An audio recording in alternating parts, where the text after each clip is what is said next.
Dr. Charlotte Kensington adjusted the rearview mirror of her weathered Honda Civic as she pulled into the parking lot of the Pacific Northwest Government Surplus Auction House. At 38, she had learned to make every dollar stretch in ways that would have impressed her Depression-era grandmother. Her auburn hair, streaked with premature silver from too many late nights in the lab, was pulled back in a practical ponytail, and her clothes, faded jeans, worn sneakers, and a university sweatshirt that had seen better days, spoke of someone who prioritized function over fashion. The auction house before her was nothing like the sleek government facilities she'd grown accustomed to during her graduate years at Woods Hole. This was a converted warehouse on the outskirts of Seattle, its corrugated metal walls streaked with rust and Pacific Northwest rain stains. The building housed the overflow from military bases, Coast Guard stations, and federal research facilities, equipment too old, too specialized, or too damaged for continued government use, but potentially valuable to cash-strapped researchers like herself. Before we jump back in, tell us where you're tuning in from. And if this story touches you, make sure you're subscribed, because tomorrow I've saved something extra special for you. Charlotte sat in her car for a moment, her fingers drumming against the steering wheel as she reviewed her mental checklist. Her marine biology lab at Pacific Northwest University was perpetually underfunded, competing for scraps with the engineering and computer science departments that brought in the big federal grants. Every piece of equipment she could salvage from places like this meant more money available for actual research, more opportunities to understand the neurochemical processes in marine organisms that might someday unlock treatments for degenerative brain diseases. The memory of her father's final months still haunted her quiet moments. Dr. Richard Kensington had been a brilliant oceanographer, a man who could identify deep-sea species by their bioluminescent patterns alone. But Alzheimer's had stolen that brilliance piece by piece, leaving behind a confused stranger who couldn't remember his own daughter's name. The irony wasn't lost on Charlotte. She spent her days studying the neural networks of marine creatures, while the most important brain in her life had slowly dissolved into chaos. She reached for her battered leather messenger bag and stepped out into the crisp morning air. The Pacific Northwest's perpetual drizzle had paused for the moment, but gray clouds promised its return before noon. Inside the warehouse, the air was thick with the scent of industrial preservatives and old metal. Fluorescent lights buzzed overhead, casting harsh shadows across tables loaded with surplus equipment that represented decades of government research and military operations. Charlotte moved through the crowd methodically, her trained eye cataloging items that might prove useful. Most of the other bidders were contractors, scrap dealers, or hobbyists looking for interesting conversation pieces. She recognized a few fellow academics, their worn clothing and careful note-taking marking them as kindred spirits in the perpetual struggle for research funding. The auctioneer, a heavy-set man whose booming voice had probably called thousands of such sales, worked through items with practiced efficiency. "Next up, lot 247, he announced, holding up what appeared to be a twisted piece of blackened metal about the size of a smartphone. Some kind of magnetized fragment, origin unknown. "We're starting the bidding at $5, silence greeted his announcement. The fragment looked unremarkable, scarred, twisted metal that could have been debris from any number of sources. Charlotte watched as several bidders glanced at it dismissively and turned their attention to more promising lots. But something about the fragment caught her attention. Even from her position 20 feet away, she could see that it wasn't random scrap metal. The scarring patterns were too uniform, too purposeful. And there was something else, a subtle quality to the way light played across its surface that suggested it wasn't ordinary steel or aluminum. "Do I hear $5? The auctioneer tried again. "Come on, folks, it's magnetic. Has to be worth something to somebody." More silence. Charlotte found herself raising her hand before she'd consciously decided to bid. "Thank you, ma'am." "Do I hear $6? The silence stretched on, Charlotte could feel other bidders' eyes on her, probably wondering what the underdressed academic had spotted that they'd missed. The auctioneer's voice took on the resigned tone of someone trying to move through his list efficiently. Going once for $5. Going twice. He paused, scanning the crowd hopefully. Tell you what, folks, let's make this interesting. This piece of space junk is going for $1. $1 American. Do I hear any other bids? Charlotte glanced around. Nobody else seemed remotely interested. 30 cents, she called out, her voice carrying clearly in the warehouse. The auctioneer laughed, a sound that echoed off the metal walls. Ma'am, you drive a hard bargain, but I like your style. 30 cents it is, sold to the lady with the practical footwear. As Charlotte made her way to the payment table, she overheard whispered conversations from other bidders. Did you see what she bought? Some kind of magnetic junk. 30 cents for scrap metal, probably overpaid. She collected her purchase and headed back to the university, the fragment riding in her passenger seat in a small cardboard box. It wasn't until she was back in her lab that she began to understand what she'd actually acquired. The marine biology department occupied the basement level of the university's science building, a collection of cramped offices and laboratories that smelled perpetually of seawater and preservation chemicals. Charlotte's lab was smaller than most, but she'd organized it with the efficiency of someone who understood how to maximize limited space. Tanks of various marine specimens lined one wall, their pumps creating a constant background hum. Her desk was covered with research papers, half-completed grant applications, and the accumulated detritus of someone fighting to keep an underfunded research program alive.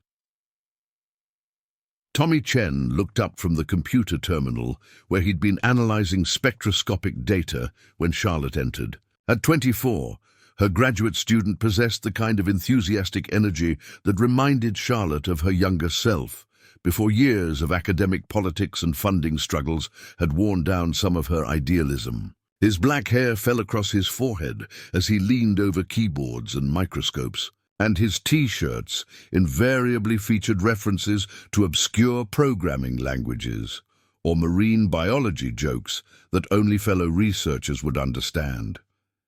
Dr. Kensington, how did the auction go? Tommy asked, his accent carrying the slight inflections of someone who'd grown up speaking Mandarin at home, but English everywhere else. Find anything good in the government surplus graveyard? Charlotte set the cardboard box on her lab bench and carefully removed the fragment. In the better lighting of her laboratory, she could see details that had been hidden in the warehouse. The metal's surface wasn't simply blackened. It showed the distinctive patterns of something that had been subjected to intense pressure and possibly extreme temperatures. More intriguingly, she could now make out what appeared to be microscopic etchings along one edge. I'm not sure yet, she said, reaching for her digital calipers. But something tells me this 30 cents might have been the best money I've spent this year. Tommy abandoned his computer and joined her at the bench. What is it? That's what we're going to find out. Charlotte began her initial measurements, recording the fragment's dimensions, weight, and basic physical characteristics. But first, let's see just how magnetic this thing really is. She retrieved her Gauss meter from its storage cabinet, a precision instrument that measured magnetic field strength. The device had been a splurge purchase 2 years ago, justified by her research into the magnetic navigation systems of certain deep-sea species. But it had proven useful for a variety of applications. When she brought the Gauss meter's probe near the fragment, the reading spiked immediately. Charlotte frowned and checked the calibration. The magnetic field strength was far higher than she'd expected, nearly 10 times what she would have predicted for a piece of ordinary magnetized steel. Tommy, look at this, she said, adjusting the instrument's range. This isn't just magnetic. This thing is generating a field that shouldn't be possible for something this size. Tommy leaned closer, his eyes widening as he read the display. Dr. Kensington, that reading. Are you sure the Gauss meter is working properly? Charlotte ran a quick calibration check using a known magnetic standard. The instrument was functioning perfectly. It's working fine, which means this fragment is something special. She moved to her microscope station and positioned the fragment under the lens. At 40 times magnification, the microscopic etchings she'd noticed became clearly visible. They weren't random scratches or corrosion patterns. They were deliberate markings, numbers and letters etched with precision into the metal surface. "Tommy, come look at this." Her graduate student peered through the eyepiece, adjusting the focus carefully. "Those are serial numbers, government specification markings. Dr. Kensington, this isn't random surplus. This came from something specific." Charlotte felt her pulse quicken. She photographed the markings through the microscope's camera system, then enhanced the images on her computer. The alphanumeric sequences were clearly visible now. Enjaven 481987A. Run those numbers through the federal equipment databases, she instructed. "Tommy, let's see what we can find." While Tommy worked his way through various government, procurement and equipment tracking systems, Charlotte continued her analysis of the fragment. She subjected it to X-ray fluorescence spectroscopy, revealing an unusual composition that included rare earth elements typically found in specialized electronic equipment. More puzzling still, the metal showed traces of deep-sea minerals, compounds that formed only under the extreme pressures found miles beneath the ocean's surface. Telling and preparing this story took us a lot of time, so if you are enjoying it, subscribe to our channel. It means a lot to us. Now back to the story. Dr. Kensington, Tommy's voice was tight with excitement. "I found something. These numbers, they correspond to a classified Navy project from 1987, Project Nereid." Charlotte looked up from her spectrometer readings. "What kind of project?" Tommy's fingers flew across the keyboard as he pulled up additional information. "That's where it gets interesting. Most of the records are classified or redacted, but what I can access mentions deep-sea research and something called marine neurological applications. There's also a partnership listed with a pharmaceutical company, Meridian Pharmaceuticals. The name meant nothing to Charlotte, but she made a note to research it later. What else? The project officially ended in 1987 due to equipment failure and loss of research vessel. No other details available through normal channels. Charlotte set down her instruments and stared at the fragment. A classified Navy project involving deep-sea research and neurological applications. A research vessel that was officially lost. And now, 35 years later, a piece of that vessel had somehow ended up in a government surplus auction. "Tommy, what do you know about electromagnetic pulse generation?" "The basics. Why?" Charlotte pointed to her Gauss meter, which was still registering the fragment's unusual magnetic signature.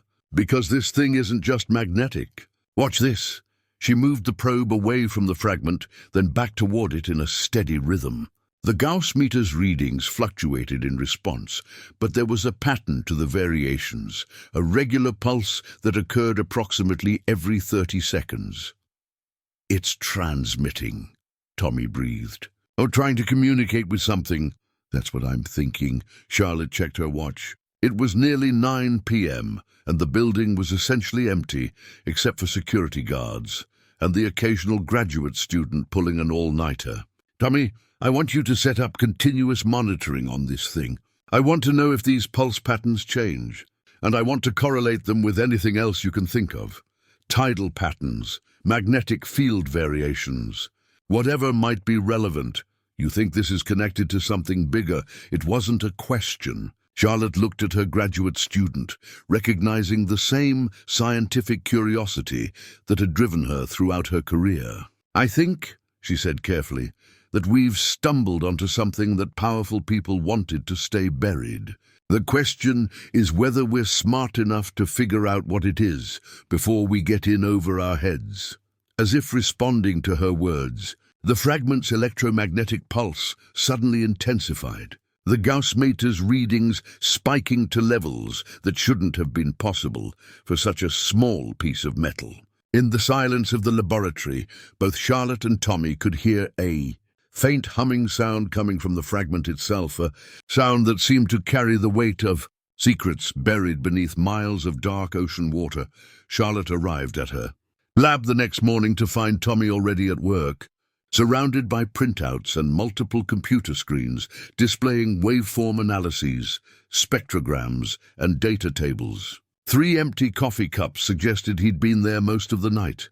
"Please tell me you at least went home for a few hours," Charlotte said, setting her own coffee down next to the fragment, which now sat in a specially constructed electromagnetic isolation chamber Tommy had jury-rigged from equipment borrowed from the physics department. "I tried," Tommy said, rubbing his eyes behind his wire-rimmed glasses. "But Dr. Kensington, look at this." He gestured to a complex graph displayed on his main monitor. "The electromagnetic pulses aren't random. They follow a precise pattern that correlates almost perfectly with Pacific Ocean tidal data." Charlotte studied the overlaid graphs. The correlation was undeniable. As tidal forces peaked along the west coast, the fragment's pulse intensity increased correspondingly. "It's responding to something in the ocean." That's what I thought too. But then I started digging deeper into those serial numbers. Tommy pulled up a new window, showing fragments of declassified documents. Project Nereid wasn't just any deep-sea research program. It was specifically focused on what they called marine neurological enhancement protocols. Charlotte felt a chill run down her spine. Enhancement of what? That's where the records get heavily redacted. But I found references to partnership agreements with Meridian Pharmaceuticals dating back to 1985. Look at this. Tommy pulled up another document. This one showing financial transfers between the Navy and the pharmaceutical company. Meridian received over $50 million in research funding, which was massive money in the 1980s. What does Meridian specialize in now? Tommy's expression grew troubled. That's the really interesting part. They're one of the leading developers of Alzheimer's treatments. Their flagship drug, Memorex, is considered a breakthrough in treating early-stage dementia. The irony hit Charlotte like a physical blow. The same pharmaceutical company involved in this mysterious Navy project was now producing the kind of treatments that might have saved her father. When was Memorex approved? 1991, just 4 years after Project Nereid officially ended. Tommy pulled up the FDA approval documents. But here's what's strange. The preliminary research that led to Memorex supposedly began in 1988, a full year after the Navy project was terminated. Charlotte stared at the timeline, pieces of a disturbing puzzle beginning to form in her mind. "Tommy, I need you to access the Navy archives directly. We need more information about what happened to the research vessel. I tried last night. Most of the relevant databases require security clearances we don't have.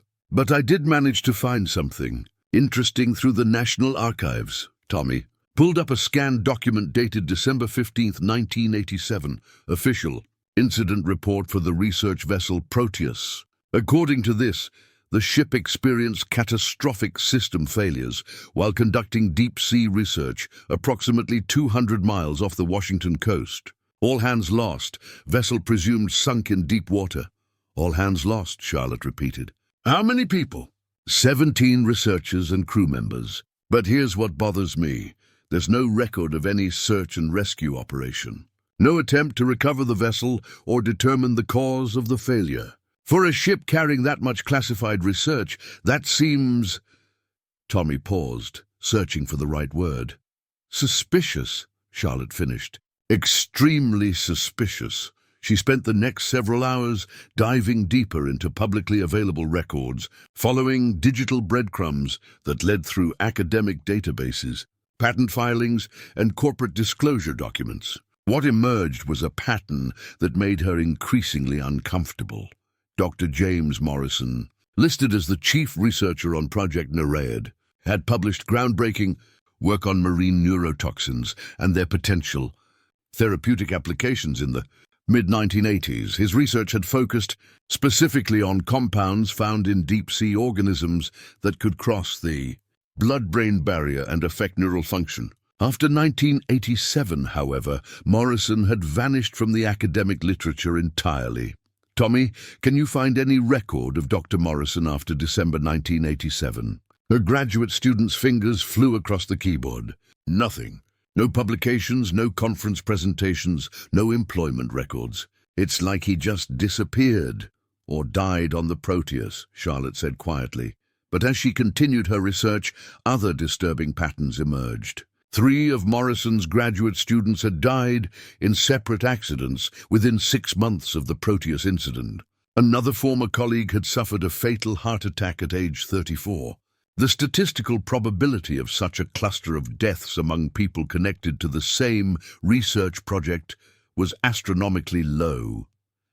By early afternoon, Charlotte's unease had grown into genuine alarm. She was researching Meridian Pharmaceuticals' patent history when her computer screen suddenly went blank. A moment later, a dialog box appeared. Access denied. Contact system administrator. Tommy, are you having problems with the network? Actually, yes. I've been getting access denied messages for the last hour. I thought it was just routine maintenance. Charlotte tried accessing several different databases through alternate routes. Each attempt resulted in the same message. This isn't maintenance. Someone's blocking our access. Tommy looked up from his screen, his face pale. Dr. Kensington, I think someone's been monitoring our searches. Look at this. He showed her his computer's network activity log. Over the past 24 hours, there had been numerous attempts to access their system from external IP addresses, attempts that suggested sophisticated surveillance software. We need to get offline, Charlotte said, reaching for the network cables. Now, but before she could disconnect their computers, both machines simultaneously displayed the same message. Dr. Kensington, please check your email. Charlotte's hands trembled as she opened her university email account. A new message had arrived just minutes earlier, sent from an untraceable account. Dr. Kensington, your recent inquiries into certain historical research projects have been noted. For your own safety and that of your student, I strongly recommend you discontinue this investigation immediately. The fragment you purchased yesterday should be disposed of safely. I suggest deep ocean burial at coordinates I can provide. Some secrets were buried for good reasons. The people who created those secrets are still very much alive and possess resources you cannot imagine. They have killed to protect their interests in the past, and they will not hesitate to do so again. Stop digging before you join the others. A friend, Charlotte read the message twice, her scientific skepticism warring with a growing sense of dread. Tommy, we need to make copies of everything we've found. Right now. Already on it, Tommy said, his fingers flying across a separate laptop that wasn't connected to the university network. I've been backing up our research to encrypted drives since this morning. Whatever's going on, I don't think they want us to know about it. As Tommy worked, Charlotte stared at the fragment in its isolation chamber. The electromagnetic pulses continued their regular pattern, but now they seemed less like random signals and more like a distress call, a desperate attempt to communicate across decades of silence. Her phone rang, the sudden sound making both of them jump. The caller ID showed a local number she didn't recognize. Dr. Kensington? The voice was male, older, with the careful diction of someone choosing his words deliberately. My name is Frank Delano. I believe you purchased something from the government surplus auction yesterday, something that's been causing you some concern. Charlotte gestured for Tommy to trace the call. Who is this? Someone who's been watching that particular item for a very long time. Someone who's been waiting for the right person to finally ask the right questions. Frank's voice carried a weight of accumulated knowledge and carefully controlled fear.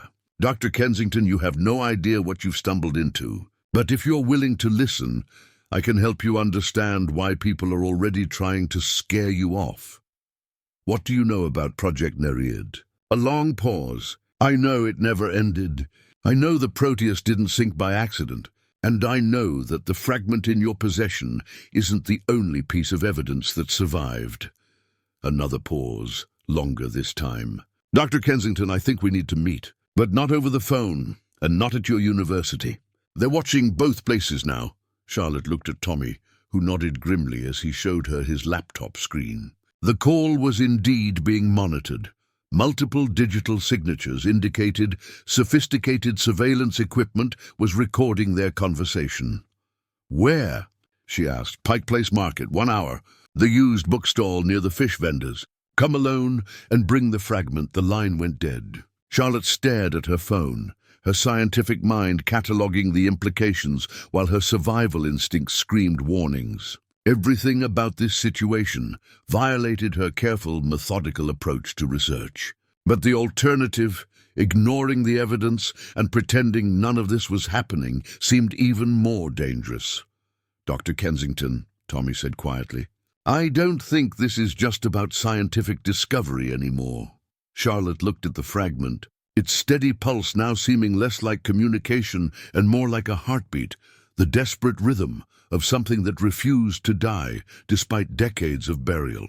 "No," she agreed. "I think we've stumbled into something much bigger and much more dangerous." As she prepared to leave for her meeting with Frank Delano, Charlotte couldn't shake the feeling that she was crossing a threshold from which there would be no return. The 30-cent fragment had cost far more than she'd realized. It had cost her the comfortable illusion that the scientific world operated purely on principles of open inquiry and ethical research. Now she was about to learn exactly how much some secrets were worth and what people were willing to do to keep them buried beneath miles of dark ocean water. Pike Place Market buzzed with its usual controlled chaos of tourists, vendors and locals navigating the narrow aisles between stalls, selling everything from fresh salmon to handmade jewelry. Charlotte clutched her messenger bag tighter as she made her way through the crowd. The fragment secure in a lead-lined container Tommy had hastily constructed to mask its electromagnetic signature. She found the used bookstall exactly where Frank Delano had described it, tucked between a flower vendor and a booth selling vintage vinyl records. The proprietor was a thin man in his 60s with silver hair pulled back in a ponytail and eyes that missed nothing. He looked up from organizing a shelf of maritime history books as Charlotte approached. "Dr. Kensington." His voice was the same one from the phone call. But now she could see the face that went with it, weathered features that suggested someone who'd spent considerable time outdoors, and hands that showed the telltale stains of someone who worked with old metals and electronics. "Mr. Delano." "Frank, please!" He gestured to a small area behind the book display where 2 folding chairs sat amid stacks of boxed inventory. "We can talk more privately back here." Charlotte followed him into the cramped space, noting how Frank's eyes constantly scanned the market crowds. His paranoia wasn't performative. It was the practiced alertness of someone who'd lived with genuine threats for years.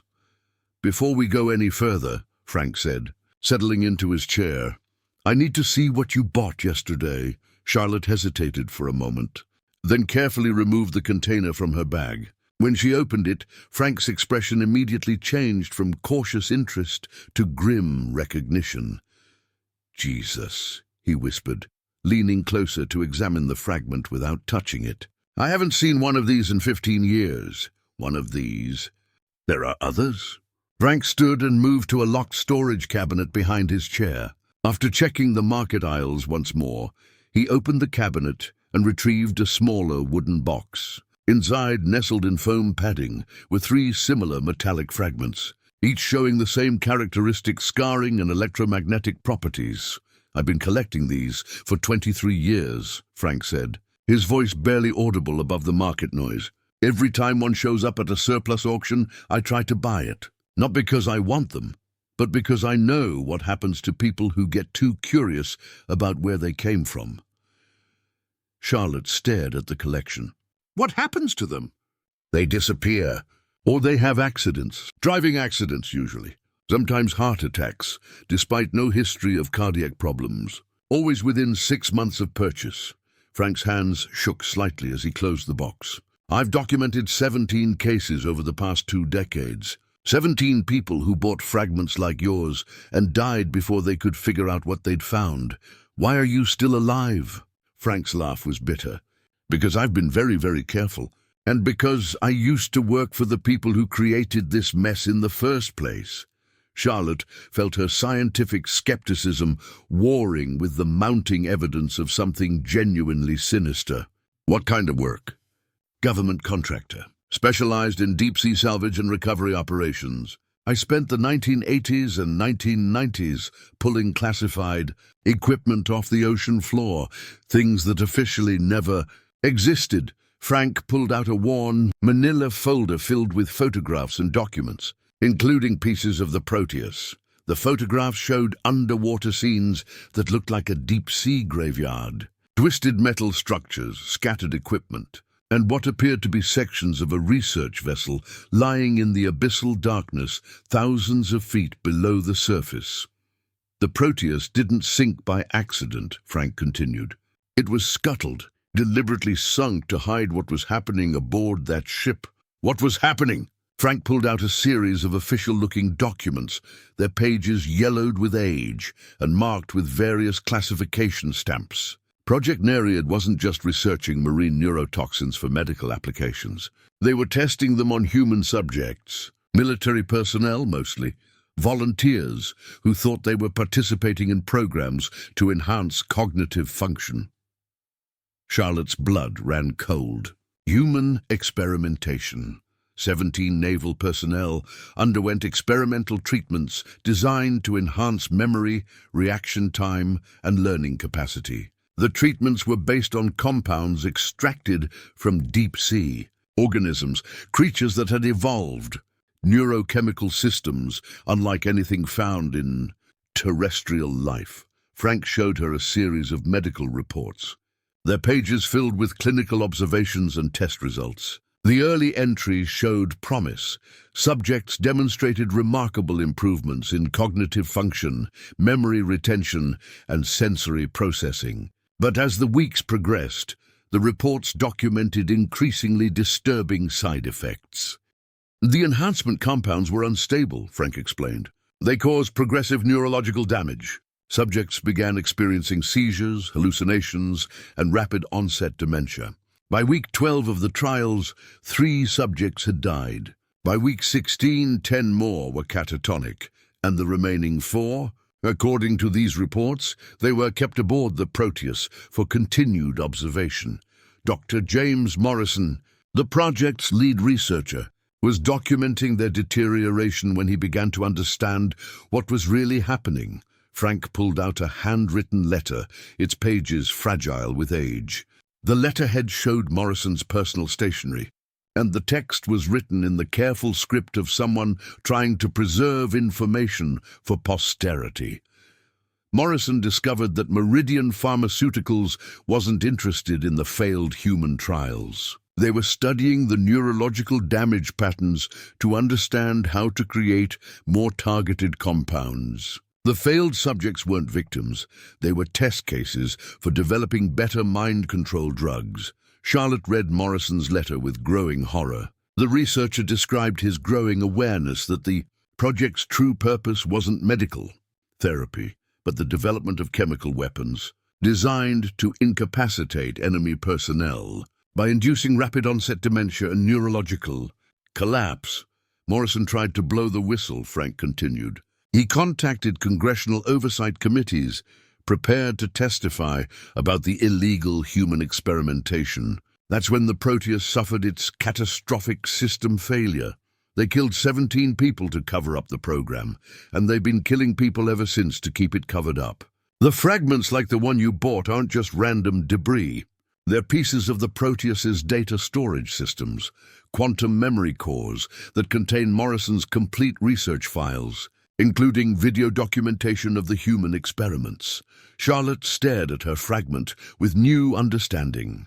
This contains evidence of murder, multiple murders spanning decades. Because here's the thing, Dr. Kensington, the research didn't stop when the Proteus sank. Meridian Pharmaceuticals took Morrison's work and continued developing it in private laboratories. Those neurological enhancement compounds that failed so catastrophically, they were refined and modified to create treatments for Alzheimer's disease.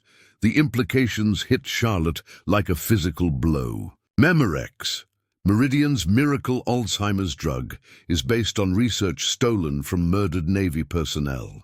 Every dose administered to patients contains compounds originally tested on unwilling human subjects who died in agony. Frank showed her financial documents and patent filings that traced the development path from Morrison's original research to Meridian's current pharmaceutical empire. The paper trail was circumstantial but convincing. The same neurochemical pathways Morrison had been manipulating in 1987 were the foundation of treatments that had generated billions in profits. Dr. Kensington, your father suffered from Alzheimer's, didn't he? Charlotte's throat constricted.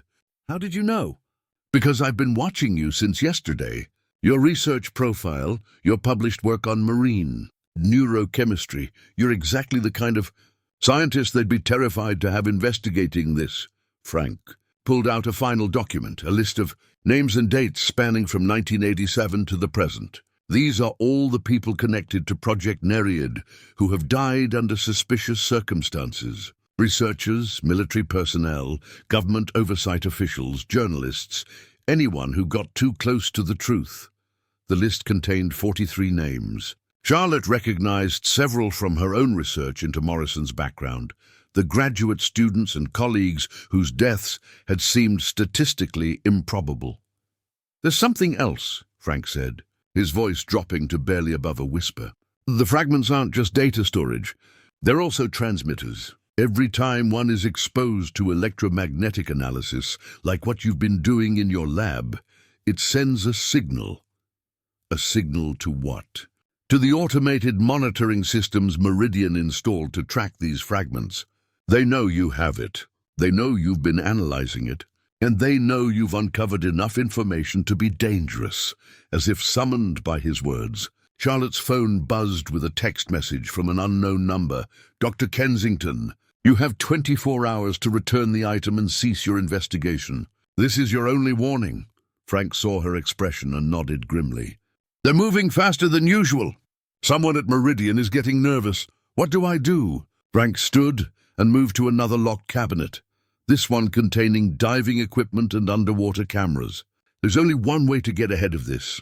We need to go to the source, to the Proteus wreckage itself. Morrison hid additional evidence in the ship's secure data vault before it was scuttled. Evidence that could expose not just the original murders, but the ongoing cover-up.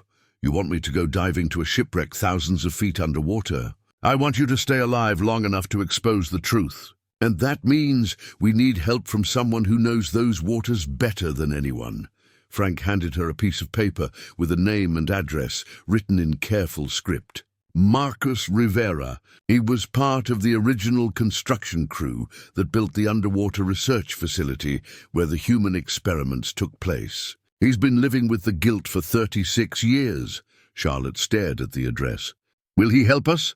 That depends on whether he's more afraid of Meridian Pharmaceuticals or more tired of carrying their secrets. Frank began packing his fragments back into their protective containers. Dr. Kensington, you have a choice to make. You can give them back the fragment, return to your normal research, and pretend none of this ever happened. Or you can help me finish what James Morrison started 36 years ago.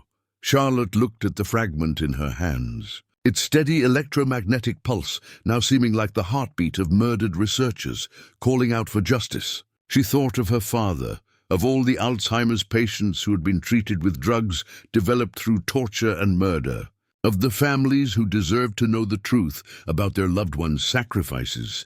How do we contact Marcus Rivera? Frank smiled, but there was no warmth in the expression, only the grim satisfaction of someone who had found an ally in a fight he'd been waging alone for decades. Very carefully, Dr. Kensington, because if we're going to survive long enough to expose this conspiracy, we're going to need all the help we can get. Marcus Rivera lived in a weathered cabin perched on the cliffs overlooking the Pacific, 40 miles north of Seattle. Charlotte and Frank approached the isolated property as evening fog began to roll in from the ocean, transforming the landscape into something ethereal and haunting. The cabin showed signs of deliberate isolation, overgrown access roads, disabled mailboxes, and security cameras mounted discreetly among the pine trees. Marcus answered the door before they could knock. A man in his early 60s, with the lean build of someone who'd spent decades underwater. His dark eyes held the wariness of someone who'd learned not to trust unexpected visitors. But when he saw Frank, something in his expression shifted from suspicion to resignation. "I wondered when you'd finally come," Marcus said, stepping aside to let them enter. "I saw the news reports about government surplus auctions, figured it was only a matter of time before more pieces surfaced." The cabin's interior was spartanly furnished but meticulously clean. Maritime charts covered one wall, and diving equipment hung in organized rows along another. Charlotte noticed that several of the charts showed detailed bathymetric maps of the area where the Proteus had supposedly sunk. "You know why we're here," Frank said without preamble. Marcus nodded slowly. "The facility. Project Nereid." He moved to a locked cabinet and retrieved a bottle of whiskey, pouring 3 glasses with steady hands. "I've been carrying those secrets for 36 years. Some nights, I still wake up hearing the screams from the test chambers." Charlotte accepted the glass, but didn't drink. "You were there during the human experiments?" "I was part of the construction crew that built the underwater research station. We thought we were building a legitimate scientific facility." Marcus's voice carried the weight of decades of guilt. "It wasn't until the testing began that we understood what we'd helped create." He showed them photographs from the construction phase, images of workers in diving suits, assembling modular components on the seafloor. The facility was larger than Charlotte had imagined, a complex of interconnected chambers and laboratories designed to operate in the crushing darkness of the deep ocean. "Dr. Morrison tried to stop it," Marcus continued. "When the human subjects started dying, he documented everything. But by then, too many powerful people had invested too much money to let ethical concerns shut down the project." "What happened to the test subjects?" Charlotte asked. Marcus's face went pale. "The ones who survived the neurological enhancement protocols were changed. They weren't human anymore, not really. The compounds had rewritten their brain chemistry so completely that they existed in a state of perpetual confusion and terror." He pulled out a sealed envelope. "Its contents obviously handled many times over the years. Morrison gave me this the night before the Proteus was scuttled. He made me promise to keep it safe, to find someone who could use it to expose the truth." Inside the envelope were detailed schematics of the underwater facility, including access codes and structural weak points. More importantly, there were coordinates for Morrison's personal data cache, a sealed chamber within the facility, where he'd hidden complete documentation of the experiments. "The facility is still operational," Marcus said. "Meridian never shut it down. They use it for continued research, developing new compounds based on Morrison's work." Charlotte felt her blood chill. "You're saying they're still conducting human experiments? I've been monitoring their activities for years. Supply runs, personnel transfers, equipment deliveries, all the signatures of an active research program." Marcus showed them recent surveillance photographs of vessels approaching the facility's coordinates. "Well, whatever they're doing down there, it's big enough to justify killing anyone who gets too close." Frank leaned forward. "We need to get inside that facility. We need Morrison's evidence cache." Marcus was already shaking his head. "The dive is technically possible, but extremely dangerous. The facility is at crushing depth, surrounded by automated defense systems. Even if we could reach it, getting inside would require—" He paused, studying Charlotte's face. "Why are you really doing this, Dr. Kensington?" Charlotte found herself telling him about her father, about the bitter irony of Alzheimer's treatments developed through murder and torture. As she spoke, Marcus's expression shifted from skepticism to something approaching hope. "Your father wasn't the only one," Marcus said quietly. "My daughter suffers from early-onset dementia. She's been taking Memorex for 2 years." His voice broke slightly. "Every time I see her improving, I know it's because of what we helped them do to those 17 naval personnel." The room fell silent, except for the sound of waves crashing against the cliffs outside. Charlotte realized that all three of them were bound together by the same terrible knowledge, that lives had been saved through monstrous means, and that they were perhaps the only people alive who could expose the truth. "I'll guide the dive," Marcus said finally. "God help me, I'll take you to that facility.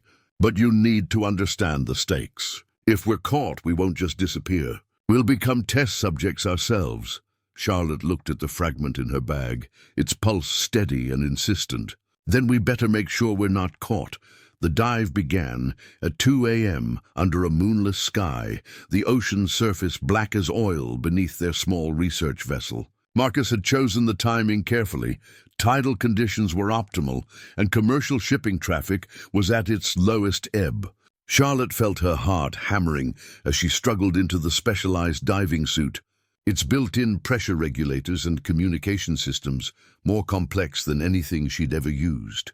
"Remember," Marcus said, checking her equipment one final time, "at this depth, we have maybe 20 minutes of working time before decompression becomes critical. The facility's outer chambers should still be pressurized, but we can't count on life support systems functioning after all these years." Tommy had remained on the surface as their communications operator and lookout, his laptop connected to a sophisticated array of monitoring equipment. Through her helmet radio, Charlotte could hear his nervous breathing as he tracked their descent. The first 1,000 feet passed in eerie silence, their descent lights revealing nothing but empty water and the occasional deep-sea creature startled by their intrusion. But as they approached the facility's depth, Charlotte began to see artificial structures emerging from the darkness, geometric shapes that had no place in the natural world of the deep ocean. "There," Marcus's voice crackled through the comm system. Dead ahead, the underwater research facility sprawled across the seafloor like a mechanical cancer, its modular components connected by sealed tunnels and umbilical cables. What struck Charlotte most forcefully was how well preserved everything appeared. The crushing pressure and near-freezing temperatures of the deep ocean had essentially mummified the structure, keeping it in a state of suspended animation. Marcus guided them to an airlock that still showed signs of recent use, fresh scratches on the seal, mechanisms and updated digital access panels that clearly post-dated the facility's supposed abandonment in 1987. "Someone's been maintaining this place," Charlotte observed, her voice tight with fear and excitement. They cycled through the airlock into a pressurized chamber that hummed with the sound of functioning life support systems. Emergency lighting cast red shadows across walls lined with equipment banks and monitoring stations. Most disturbing of all, the air was breathable. Someone had been keeping this facility operational for 3.5 decades. Marcus led them through a maze of corridors toward the central research section. Along the way, they passed laboratories filled with sophisticated neurological monitoring equipment, surgical theaters with restraint systems designed for unwilling subjects, and holding cells that made Charlotte's skin crawl with their implications. "Jesus Christ!" Tommy's voice came through their helmets. "Are you recording this? The world needs to see what they built down there." Charlotte was indeed recording, her suit-mounted cameras capturing evidence that would be impossible to dispute. But it was the research logs she found in Morrison's personal laboratory that provided the most damning evidence. The video files were preserved in quantum storage devices, designed to survive even catastrophic facility failure. Charlotte plugged her portable drive into the system and began downloading years of recorded experiments, each one more horrific than the last. Morrison's face appeared on the laboratory's main screen, haggard and desperate in what appeared to be his final recording. "Day 127 of Project Nereid," he said, his voice hollow with exhaustion and moral anguish. "The neurological enhancement protocols have produced results beyond our worst projections." The video showed the test subjects in their final stages, men and women who had volunteered for cognitive enhancement, but had instead become something nightmarishly other. Their eyes held intelligence, but it was an alien intelligence. as if the compounds had rewired their consciousness into patterns that were no longer recognizably human. The Meridian representatives are pleased with the results, Morrison continued. They're not interested in treating the cognitive damage. They want to weaponize it. They want to create compounds that can turn enemy populations into, he paused, struggling for words, into something that's not human anymore. Charlotte's hands shook as she copied the files. Here was proof not just of illegal human experimentation, but of research designed to create chemical weapons of unprecedented horror. The compounds that would eventually become Alzheimer's treatments had first been tested as tools of genocide. Dr. Kensington, Marcus's voice held a note of urgent warning. We need to leave, now! Charlotte looked up from the download to see him pointing at a status board that showed multiple system alerts. Their presence had triggered automated security protocols, and the facility was attempting to contact its operators. How long before someone responds to the alerts? She asked, still copying files. Based on my observations of their response patterns, maybe 30 minutes. But that assumes they're using surface vessels. If they have submarine assets, Marcus's voice trailed off as new alarms began sounding throughout the facility. Tommy's voice crackled through their helmets with barely controlled panic. Guys, I'm picking up sonar contacts. Multiple vessels approaching from the south at high speed. You need to get out of there right now. Charlotte grabbed the portable drive as the download completed. Her suit's storage system now containing evidence that could destroy Meridian Pharmaceuticals and expose decades of criminal conspiracy. But as they moved toward the airlock, the facility's main lighting suddenly activated, revealing that they were not alone. Standing in the corridor ahead of them was a figure in an identical diving suit. But the face visible through the helmet visor was unmistakably alive and modern. Worse, the figure was carrying a weapon designed for underwater use. Dr. Charlotte Kensington, the figure said, their voice calm and professional through the comm system. You've caused us considerable inconvenience. Please surrender the data storage device and prepare for escort to the surface. Marcus moved protectively in front of Charlotte. Who are you? Private security contractor for Meridian Pharmaceuticals. We've been monitoring this facility for unauthorized intrusions for quite some time. The weapon remained trained on them with professional steadiness. Dr. Kensington, you have approximately 15 minutes of air remaining. You can surrender now and surface safely, or you can resist and join the other researchers who've made poor choices regarding their investigations. Charlotte looked at the evidence in her hands, proof that could save countless lives and expose one of the most monstrous conspiracies in modern history. Then she looked at Marcus, whose face reflected her own determination to see justice done, regardless of personal cost. Counteroffer, Charlotte said, her voice steadier than she felt. You let us leave, and maybe we don't broadcast this evidence to every news organization in the world. The security contractor's laugh was cold, even through the underwater communication system. Dr. Kensington, you severely misunderstand your situation. No one knows you're here except your graduate student, and he'll be joining you on the seafloor shortly. As if summoned by those words, Charlotte heard Tommy's voice screaming through her helmet. They're boarding the boat. Charlotte, the communication cut to static, leaving Charlotte and Marcus alone in the depths with the armed killer and the weight of terrible knowledge pressing down on them like the crushing darkness of the deep ocean itself. Charlotte and Marcus moved through the facility's maintenance tunnels as their pursuers' footsteps echoed behind them. The underwater complex was larger than Charlotte had imagined, with secondary systems and escape routes that Marcus had helped construct decades earlier. But their advantage was temporary. More security personnel were entering the facility through multiple access points. There's an emergency ascent chamber in Section C, Marcus whispered through the comm system. It was designed for rapid decompression in case of catastrophic failure. If we can reach it.